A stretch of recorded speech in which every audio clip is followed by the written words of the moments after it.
하나님 말씀을 우리 함께 나누도록 하겠습니다. 오늘 제목은 계속되는 하나님의 열심. 본문은 출애굽기 1장 1절에서 22절까지의 말씀입니다. 우리 7절까지만 제가 한 절, 여러분 한 절 읽도록 하겠습니다.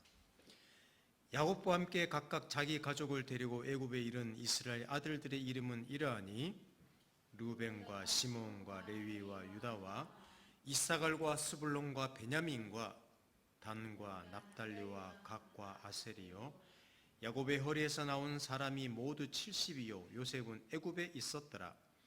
요셉과 그의 모든 형제와 그 시대의 사람은 다 죽었고, 함께 읽습니다. 이스라엘 자손은 생육하고 불어나 번성하고 매우 강하여 온 땅에 가득하게 되었더라. 출애굽기 강의를 지난 여름부터 시작했지만 한동안 쉬는 바람에 맥락을 잃어버리고 말았습니다.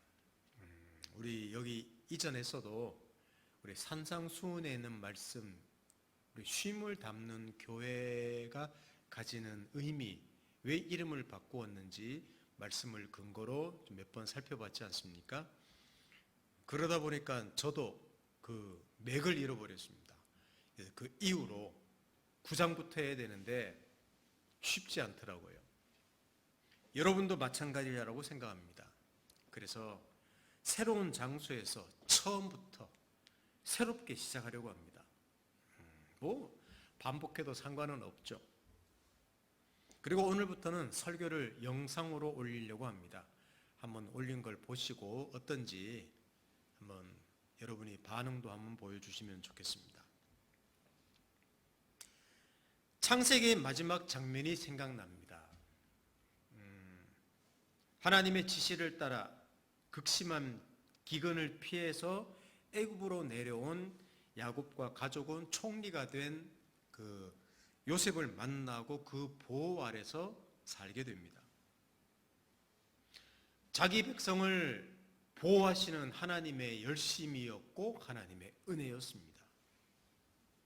그리고 세상을 위해 하나님이 하시려는 일을 끝까지 이루려는 하나님의 신실하심과 의지였던 겁니다. 그러니까 한 이스라엘 백성만을 위한 것이 아니라 하나님이 온 세상을 위해서 당신의 그 구원 계획을 내가 어떻게 하려고 하는지 그 의지를 보여준 내용이 바로 그런 내용이라고도 할 수 있습니다. 그 안에 다 담아내신 것이죠, 메시지를.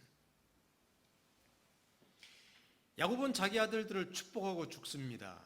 요셉은 야곱의 유언대로 가나안으로 가서 매장합니다.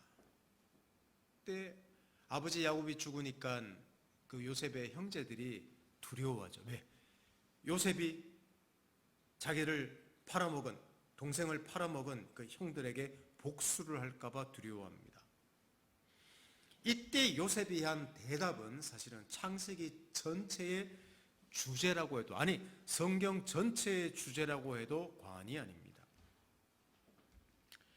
자, 한번 찾아보십시다. 창세기 50장 20절을 한번 찾아봅시다. 창세기 50장 20절 우리 같이 읽어볼까요? 자, 시작.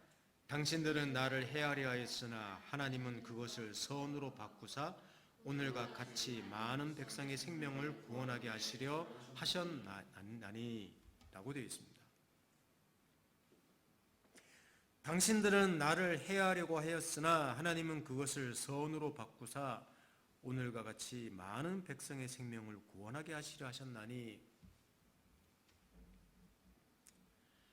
여러분, 인생에는 기쁜 일이 많습니다.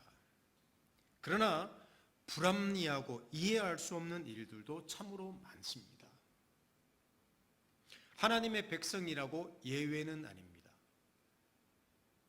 그러나 한 가지 보장이 있죠.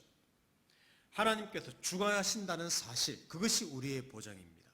하나님의 은혜가 주관하신다는 사실, 이 하나님의 주권과 은혜, 하나님의 목적과 의지는 요셉이 죽은 이후에도 이스라엘 백성에게는 항상 넘치고 있었습니다. 그것이 이 출애굽기를 시작하면서 쭉 설명되어져 나가고 있습니다. 애굽으로 내려온 가족은 70명이었다고 했습니다. 근데 야곱 요셉도 다 죽죠. 근데 보호자, 총리로 있었던 보호자 요셉이 죽고 나니까 그러면 이제 이스라엘이란 민족은 사라지는 것일까요? 보호자가 없었기 때문에. 아닙니다. 그것이 6절, 7절에 나옵니다. 자, 출애굽기 1장 6절, 7절을 한번 보십시오. 제가 읽어드립니다. 요셉과 그의 모든 형제와 그 시대의 사람은 다 죽었고 이스라엘 자손은 생육하고 불어나 번성하고 매우 강하여 온 땅에 가득하게 되었더라 그랬죠.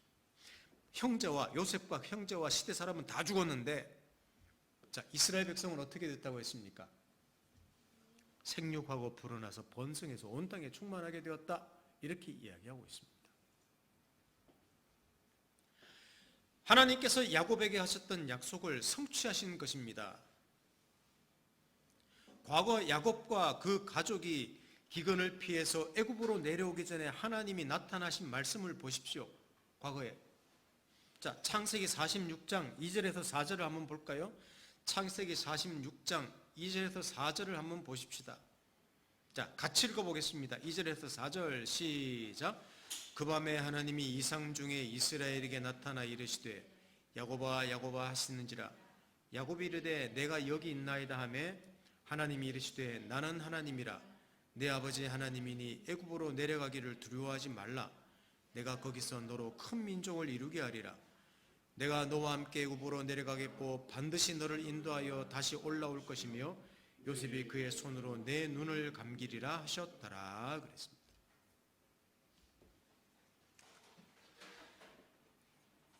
그렇습니다.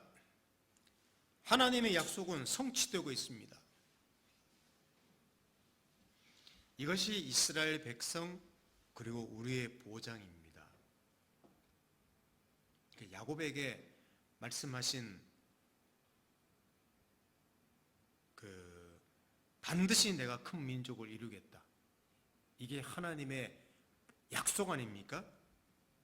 이게 야곱과 이스라엘의 보장이었고 그게 또 우리 그리스도인들의 보장입니다. 그런데 그들이 도무지 이해할 수 없는 일들이 기다리고 있습니다. 그래서 인생이 어려운 겁니다. 요셉을 알지 못하는 세왕이 일어나서 이스라엘 민족은 큰 위기를 맞이한다고 성경에 나옵니다. 자, 제가 성경을 한번 읽어드릴 테니까 여러분은 한번 같이 앞에 있는 성경을 한번 보시면 좋겠습니다. 자, 출애굽기 1장 8절에서 14절을 한번 보십시오. 출애굽기 1장 8절에서 14절. 요셉을 알지 못하는 세왕이 일어나 애굽을 다스리더니 그가 그 백성에게 이르되 이 백성 이스라엘 자손이 우리보다 많고 강하도다.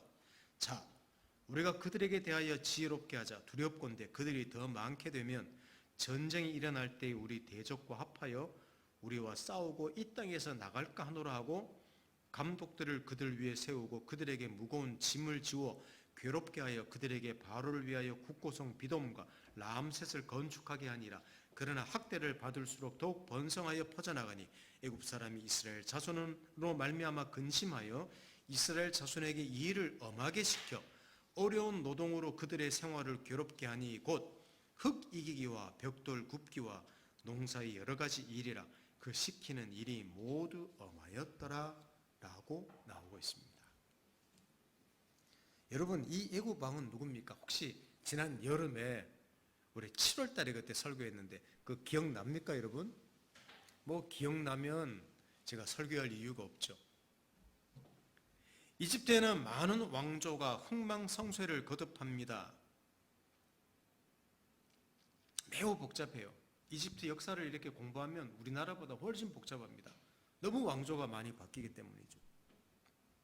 근데 이집트가 제2혼란기라고 하는 그 시기에 접어들면, 그냥 이거는 역사적인 사실을 출애굽기하고 연관을 시키는 거니까 여러분들은 그냥 뭐 한쪽 귀로 듣고 흘러버려도 괜찮고 관심 있으면 자세히 들어주시면 고맙겠습니다. 이 혼란기에 접어들면서 힉소스 왕조라는 왕조가 들었습니다.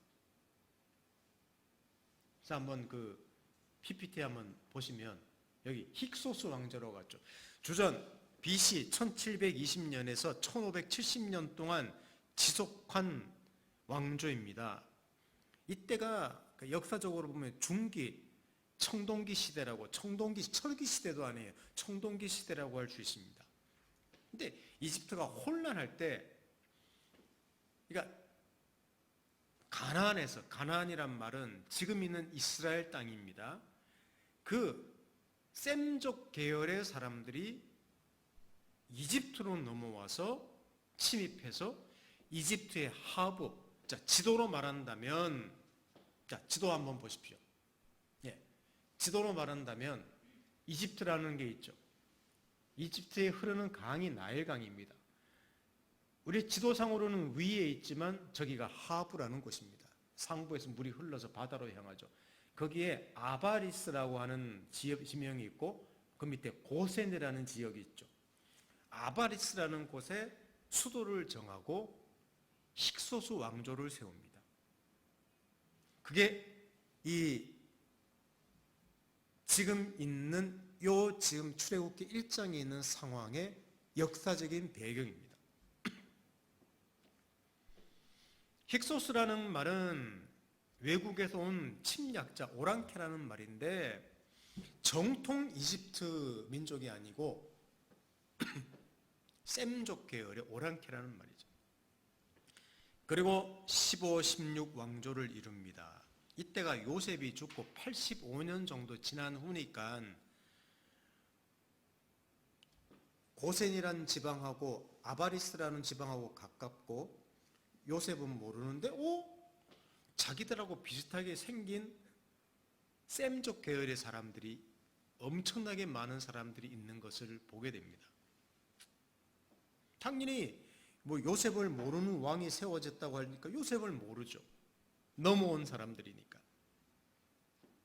근데 셈족, 소수의 셈족이 와서 이집트를 지배하다 보니까 자기들보다 더 많은 히브리인들이 있는 것을 보고 두려워했을 가능성이 큽니다. 가까이에. 그래서 그들을 멸절시키기로 한 내용이 오늘 내용입니다. 예, 고역을 엄청나게 가해서 그들을 압박하기 시작한 것이죠. 이게 오늘 내용입니다. 자, 하나님 백성이 고난을 받기 시작합니다. 하늘은 고요합니다. 땅은 요란합니다. 하늘은 침묵하고 있습니다. 그럴까요? 아닙니다. 학대를 받을수록 더 번성했다고 오늘 말합니다. 하나님의 일하심과 세상의 대적이 팽팽하게 대결하고 있지만 왜 하나님은 자기 백성을 붙잡지 않으시는지 모르지만 그렇지 않습니다. 역사 속에서 일어나는 이해할 수 없는 일들 속에서도 우리네 인생에서 이해할 수 없는 일들 속에서도 하나님께서는 일하고 계셨습니다. 그래서 그들은 학대를 가할수록 번성해졌더라라고 성경은 이야기합니다. 오래전에 아브라함에게 하신 말씀 하나 생각이 납니다. 자, 창세기 15장 13절을 한번 보십시오. 창세기 15장 13절, 우리 13, 14절을 같이 읽어볼까요? 자, 창세기 15장 13, 14절 다 같이 시작.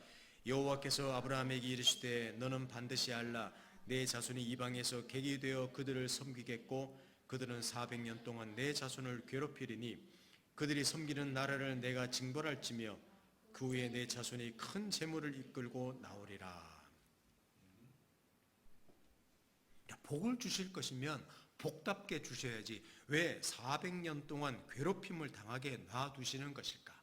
자, 말했지 않습니까? 400년 동안 네 자손을 괴롭힐 것이다. 이 애굽에서의 일을 예언하는 내용입니다. 여러분, 이집트는 야곱 가족, 이스라엘 민족에게 엄마의 자궁과 같은 역할을 하는 곳이었다고 말합니다.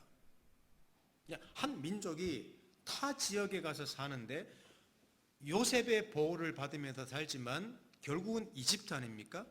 그 이집트에서 한 민족으로 처음에는 야곱의 가족이었는데 한 민족으로 태동하는데 이집트라는 나라를 하나님이 사용하셨습니다. 비옥한 땅. 그런데 오랜 세월이 흐르는 동안 한 가족이, 한 민족이 타 민족 속에서 동화되지 않고 살아가며 번성한다는 것은 쉽지 않습니다. 우리 예전에 일제 38년이라고 하는데 그 38년 동안에 성도 없애고 이름도 없애고 모든 것을 다 일본식으로 해서 그 영향이 지금도 오뎅을 덴뿌라라고 말하고 시마이 한다고 그러고 모든 건축 용어는 거의 일본어 쓰고 있지 않습니까? 아직도 일본 청산한다고 그래요. 그거 쉽지 않습니다. 현실은 팍팍합니다.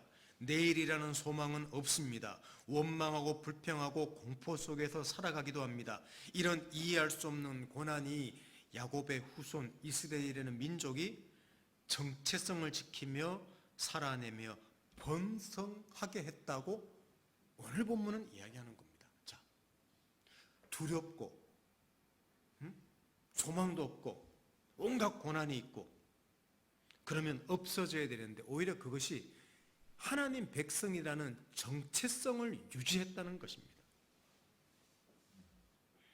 이게 하나님이 그들에게 허락한 고난의 의미였던 것이죠. 사랑하는 성도 여러분, 우리 인생이 비록 길지 않더라도 한번 돌아보시길 바랍니다. 우리가 고난이 없었을 때와 고난이 있었을 때를 한번 비교해 보십시오. 물론 고난이 없을 때가 훨씬 좋습니다. 잘 먹고 잘 살 때가 훨씬 좋아요. 근데 언제 인생이 내가 좀 자랐는가? 내 인생이 언제 좀 너그러워졌는가? 보면 고난받을 때입니다. 없을 때입니다. 아플 때입니다. 그래서 바울이라는 사람도 구원받은 사람의 현실에 대해서 이렇게 기록했습니다. 로마서 5장 1절에서 4절, 제가 종종 이렇게 본문으로 택하는 것이지만 로마서 5장 1절에서 4절 우리 함께 읽어볼까요? 시작. 그러므로 우리가 믿음으로 의롭다 하심을 받았으니 우리 주 예수 그리스도로 말미암아 하나님과 화평을 누리자. 또한 그로 말미암아 우리가 믿음으로 서 있는 이 은혜에 들어감을 얻었으며 하나님의 영광을 바라고 즐거워하느니라. 다만 이뿐 아니라 우리가 환난 중에도 즐거워하나니 이는 환난은 인내를, 인내는 연단을, 연단은 소망을 이루는 줄 알미로다. 아멘. 예수 그리스도로 말미암아 의롭담을 얻었으면 그 다음부터는 우리에게 만사 형통했더라고 성경은 이야기하지 않고 이뿐 아니라 이것 말고 이거는 기본이고 이 위에다가 하나님이 환난을 주시는데 환난 가운데 인내를 해라. 인내를 통해서 연단을 얻게 되고 연단된 인격을 얻는다는 말입니다. 그러면서 소망을 얻는다 이렇게 이야기하고 있다는 말입니다. 이것이 이스라엘이 겪은 압제 참 하나님이 계시지 않는 것 같고 하나님이 그들을 버리신 것 같은 요셉의 사후에 그들을 버리신 것처럼 보였지만 알고 보면 그 수많은 고통이 이스라엘이란 하나님의 백성, 하나님의 자녀라는 정체성을 유지하면서 보호하시는 하나님의 인도하심이었다는 것입니다. 자, 그런데 그것으로 끝난 게 아니라 이스라엘을 향한 이집트의 압제는 더욱 거세집니다.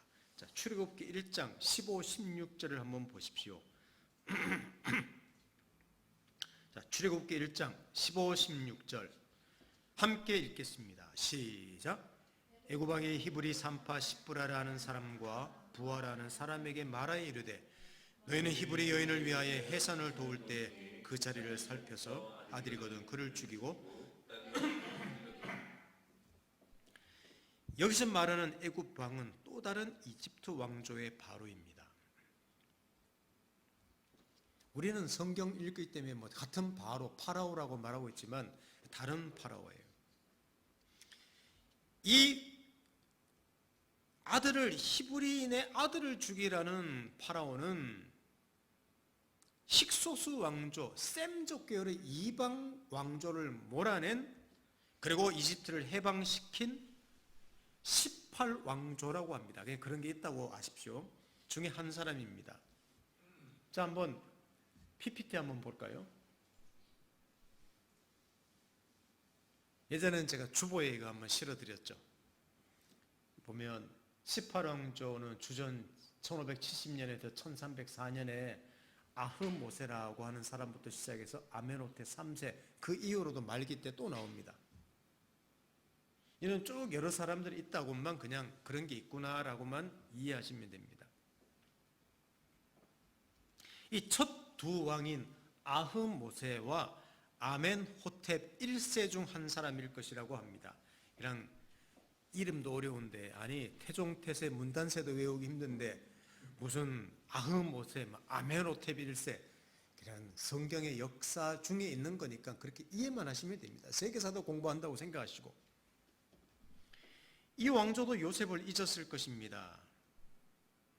이스라엘은 이들이 증오하던 힉소스 왕조와 같은 셈족 계열이기 때문에 요셉이라는 놈도 비록 자기들의 선조 총리 출신이지만 그 다 셈족이야. 그래서 잊어버렸을 거예요. 셈족이라면 내가 이를 간다. 그래서 민족 말살 정책과 인종 청소 정책을 펼칩니다. 히브리 산파를 동원해서 몰래 그 아들을 죽이라고 하죠.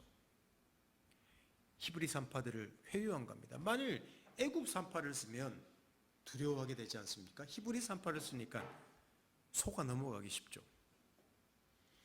그 당시 바로의 명령을 어긴다는 것은 신의 명령을 어기는 것이기 때문에 불가능해 보인 일입니다. 그런데 이 일이 어떻게 진행되는지 보십시오. 자, 출애굽기 1장 17절에서 21절을 한번 보십시오. 자, 출애굽기 1장 17절에서 21절. 그러나 산파들이 하나님을 두려워하여 애굽 왕의 명령을 어기고, 자, 뭐라 그랬습니까? 애굽 왕의 명령을 어기고 남자 아기들을 살린지라. 애굽 왕이 산파를 불러 그들에게 이르되 너희가 어찌하여 이같이 남자 아기들을 살렸느냐?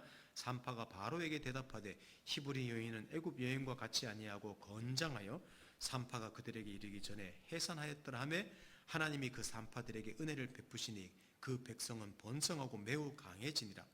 그 산파들은 하나님을 경외하였으므로 하나님이 그들의 집안을 흥왕하게 하신지라 라고 말씀하고 있습니다. 산파들이 바로의 명령에 굴복하지 않았습니다. 이것은 하나님이 그들에게 은혜를 베풀었다고 말하고 있습니다. 하나님의 주권적인 은혜가 이스라엘 백성과 함께 했습니다. 이집트는 이스라엘 민족을 말살할 충분한 근거가 있어서 모든 수단을 동하여 말살 정책을 펼쳤는데, 은밀하게 진행했는데, 하나님께서는 우리가 생각하지도 못한 방법으로 자기 백성을 보호하고 계십니다. 하나님의 약속이 있는, 하나님에게 원인이 있는, 하나님의 일방적 사랑이 있는 백성이 누구냐? 이스라엘 백성인데, 이 이스라엘 백성뿐만 아니라 이것이 온 인류다. 하나님이 온 인류를 향해서 하시는 일은 그들에게 원인을 두지 않고 하나님의 주권적이고 일방적인 은혜로 그들을 구원한다. 이것을 펼치시는데 이스라엘 백성을 통해서 보여주고 계신 것이죠. 이게 세상을 위해서, 세상의 구원을 위해서 하나님이 일하시려는 것을 담아낸, 그 메시지를 담아내신 사건입니다. 어떤 고난이 있더라도, 어떤 박해가 있더라도 하나님은 자기 백성을 구원한다. 어떤 죄 가운데 있더라도, 죄가 그들을 어떻게 붙잡아서 죽음 가운데로 이끌더라도, 지옥으로 이끌더라도 하나님은 그들을 구원하실 수 있다. 원인이 그들에게 없지. 이것을 이스라엘은 한 백성, 애굽에 가 있는 이스라엘 백성을 통해서 계속 메시지를 담아내고 계신 것입니다. 이런 정책이 실패로 돌아가자 이집트는 이제는 모든 사람에게 명령합니다. 이제는 히브리인의 아들을 낳거든 나일강에 던져버리라라고 이제 제2의 말살 정책을 펴니다. 자, 그것이 출애굽기 1장 22절에 나오는데, 자, 보십시오. 그러므로 바로가 그 모든 백성에게 명령하여 이르되 아들이 태어나거든 너희는 그를 나일강에 던지고 딸이거든 살려두라 하였더라.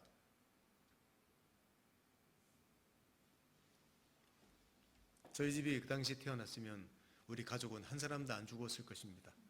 딸만 낳았으니까. 그 당시 나일강은 이집트의 나일강이 신이었습니다. 그러니까 나일강에 아기를 던지더라도 죄책감이 덜했을 것이에요. 왜냐하면 신에게 제물로 드리는 것이었기 때문입니다. 여기 있는 바로도 또 다른 바로입니다.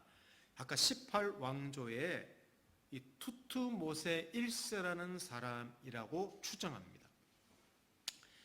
이 사람은 이집트 국경을 확장하기 위해서 왕성한 정복 전쟁을, 이제 18왕조를 흥왕하기 위해서 막 그냥 정복 전쟁을 많이 펼치고 있던 왕이었는데, 많은 시간을 국외에서 보냈고 또 자국 내에, 국외에서 보내다 보니까 자국 내에 외국 백성이 많아지는 것을 원치 않았을 거예요. 그래서 애굽은 이스라엘 사람들이 번성하지 않도록 모든 수단을 동원해서 말살을 하기 시작합니다. 모든 수단을 동원해서. 그러니까 셈 좋게 이스라엘 백성이 많아지면 뭐라 그럽니까? 국내 통치가 불안하지 않습니까? 지금 해외 원정을 많이 하기 때문에. 그래서 말살 정책을 펼친 내용이 바로 이 내용입니다. 자, 여러분, 세계사하고 비교해서 보면 훨씬 더 성경이 이해될 것입니다. 자, 제가 출애굽기 오늘 강의 시작하면서 복습하면서 했던 말씀이 어떤 말씀입니까? 창세기 50장 22절이었죠. 당신들은 나를 헤아려 하였으나 하나님은 그것을 선으로 바꾸사 오늘과 같이 많은 백성의 생명을 구원하게 하시려 하셨나니, 이게 제가 오늘 시작하면서 창세기 내용을 그 창세기 주제뿐만 아니라 성경의 주제처럼 말씀했지 않습니까? 당신들 형들은 나를 헤아려 하였으나 하나님은 그것을 선으로 바꾸셔서 구원하셨습니다. 바로와 이집트는 이스라엘 백성, 하나님 백성을 해하려고 했으나 하나님은 그것을 바꾸어 그들의 정체성을 유지하게 하시고 그들을 번성하게 하시고 그들을 출애굽하게 하시고 놀라운 일들을 행하고 계셨습니다. 하나님은 침묵하신 것이 아닙니다. 하늘이 막힌 것이 아닙니다. 오늘 설교 제목이 뭐라겠습니까? 계속되는 하나님의 열심, 일하심. 그렇습니다. 이집트가 이스라엘이라는 그 소수 가족을 민족으로 만드는 자궁이라니요.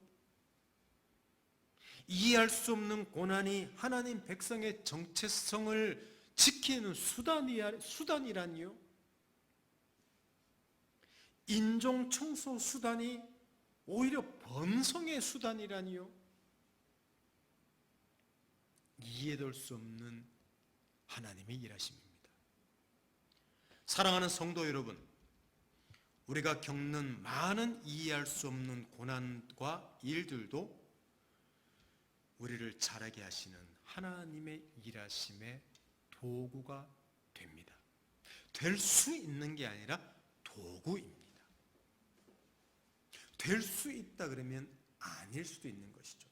우리가 겪는 모든 일들은 하나님이 다 사용하셔서 우리를 위하시는 일들로 만드십니다. 그것이 비록 우리를 책망하는 것일지라도 우리를 위하시는 것이죠.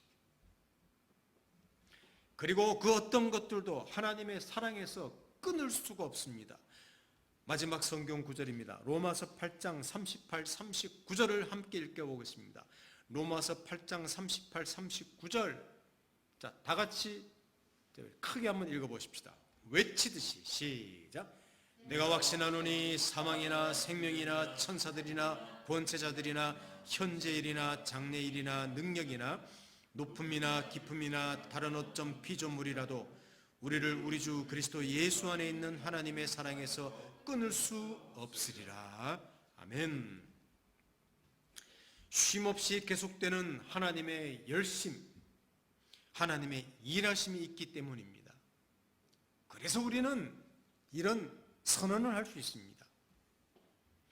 그래서 우리가 견디게 하시고 배우게 하시고 새로운 생각을 할 수 있게 하시며 우리 인생을 소망을 하게 하시고 좀 더 잘하게 하십니다. 여러분, 가정에서 문제 있죠? 직장과 사회에서의 많은 문제가 있죠? 가족끼리의 인간관계만 하더라도 직장, 말로 표현할 수도 없고, 개인이 겪는 많은 고통, 주변에서 일어나고 있는 수많은 문제들, 지금은 우리 벌써 올 초부터 시작해서 코로나 그래서 1년이 다 갔지 않습니까? 저는 사실 2월부터 코로나 그럴 때 4월이면 다 끝나. 지금까지 살면서 그랬던 적은 없어. 아니, 내년까지 지속될 수 있다고 합니다. 우리는 힘들어해서 비명을 지릅니다. 피하고 싶은데 피할 수도 없습니다. 애쓰는데도 다시 또 제자리로 돌아갑니다. 해결되지 않을 것 같습니다. 이게 우리가 겪는 우리 환경이에요. 사랑하는 성도 여러분, 그런데 오늘 설교 제목처럼 계속되는 하나님의 일하심, 하나님의 열심. 형들은 나를 해하려 했으나 하나님은 그것을 선으로 바꾸어 구원하셨다. 이집트의 수많은 왕들은 한 소수 민족을 없애려고 했으나 오히려 그들을 키우는 자국 역할을 하고 그들을 보호하고 그들을 번성하게 하고 그들을 그곳에서 탈출해서 하나님이 약속하신 땅에 큰 민족으로 가게 만드는 일을 하는 줄 누가 알겠습니까? 아무도 모릅니다. 이게 하나님의 일하십니다. 한 사람을 자라게 하고 가정을 자라게 하고 사회를 자라게 하고 한 민족, 우리 교회로 말하면 우리 교회도 자라게 하는 것이죠. 이 모든 것들은 하나님의 선하신 주권 안에 있습니다. 모든 것을 사용하셔서 선을 이루십니다. 그래서 우리에게는 사실 조금의 쉼과 여유를 가질 수 있다는 사실입니다. 우리가 쉼이 있는 교회로 하려다가 당연히 쉼이 있죠. 예수 안에서는 쉼을 담는 교회로 한 이유도 쉼이 있으면 늘 행복해야지, 그게 아니라 우리 인생의 수많은 문제들은 쉼이 있다가 없는 것처럼 여기고 쉼이 있다가 없는 것처럼 여기게 만듭니다. 그래서 그때마다 하나님이 주시는, 하나님이 일하시는 것을 배우면서 쉼을 담아내고 그래서 쉼을 담는 교회로 했다고 했지 않습니까? 사랑하는 성도 여러분, 성급하게 낙심하거나 두려워하지 마십시다. 성급하게 포기하지 마십시다. 성급하게 원망하지 맙시다. 하나님의 열심은 계속되고 있습니다. 하나님의 열심은 우리의 생각과 기대를 넘어서 일하십니다. 이것이 우리의 구원이 되었고, 이것이 이스라엘의 구원이 되었고, 또한 우리의 구원이 되었고, 우리의 풍성한 삶이 되고 있고 될 것입니다. 이런 보장을 가지고 살아가는 자가 바로 그리스도인입니다. 출애굽기 9장부터 이제 출애굽하는 나일강을 건너는 홍해를 기적같이 건너는 장면부터 시작하려다가 다시 1장부터 하는 이유는 참 어려운 시기에 하나님의 일하심, 제가 반복하는 출애굽기 하면 계속 이 이야기 하겠지만 하나님의 일하심이 어떻게 우리의 기대, 우리의 생각, 우리의 경험을 넘어서 일하시는지, 그것을 성경에서 어떻게 담아내셨는지를 한 번 더 살펴보기 위해서 오늘 복습하기 시작했습니다. 계속 출애굽기를 살피면서 이런 하나님의 위대하신 일하심이 우리와 함께 하시는 것을 경험하고 확신하기를 예수님 이름으로 축원합니다. 아멘. 함께 기도하겠습니다. 하나님 아버지, 감사합니다. 찬양합니다.